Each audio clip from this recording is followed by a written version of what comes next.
and the feedback that said, hey, you know, we do this cool stuff with the ball now that it's separate, and now that we've got this new player kind of athletic motion, you need to do something for us so that we can do this stuff on the fly. So traditionally, of course, for skill moves, you would kind of have combinations. You would hold a left trigger and a right button and a Y button, and you kind of have to do all these things or memorize all this stuff in order to trigger pre-canned animations. So what we wanted to get to was this notion of, well, what does skill moves mean on next gen?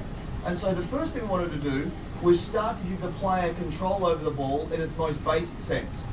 So we started this notion of pace control, so lateral movement. So we started to get to the point where players could just move laterally with the ball. They could never do that before. You always had to have the ball in front of you.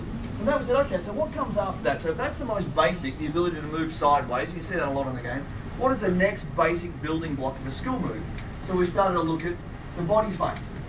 So if anyone's ever watched Portugal play, or with Cristiano Ronaldo, and you'll see him doing the most basic of feints to try and draw in the defender. So, okay, so that feels good.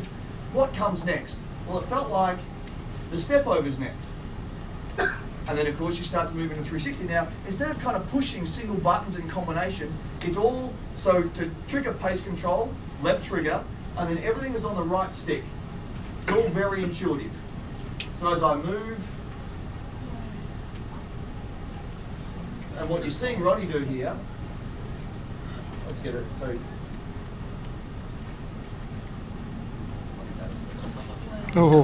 So you can start to get the notion of this concept of building blocks. So you start with the most basic body feints, move into step overs, then go on a motion, and then this concept of exit moves, which allows you an almost infinite set. Now, for those who are really good, I'm going to try this, and I was really crap at this earlier, but we're going to give it a shot anyway. So let's pull it back a little bit further here. For those people who, most players in the game, 15,000 players, can do all that basic stuff.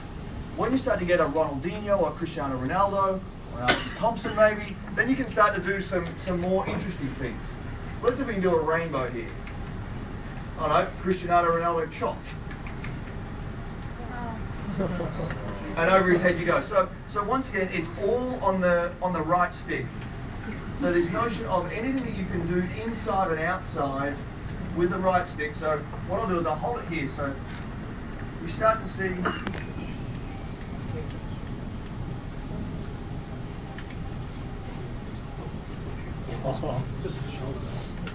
anything you want to do.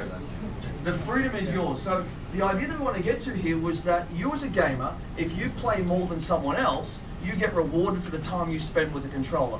So as you start to work with the good players in the game, you start to develop your own style. And the things that you can do with the controller are really only limited by the amount of time you want to spend with it, and figure out your entry and exit moves out of any number of thousands and thousands of different moves.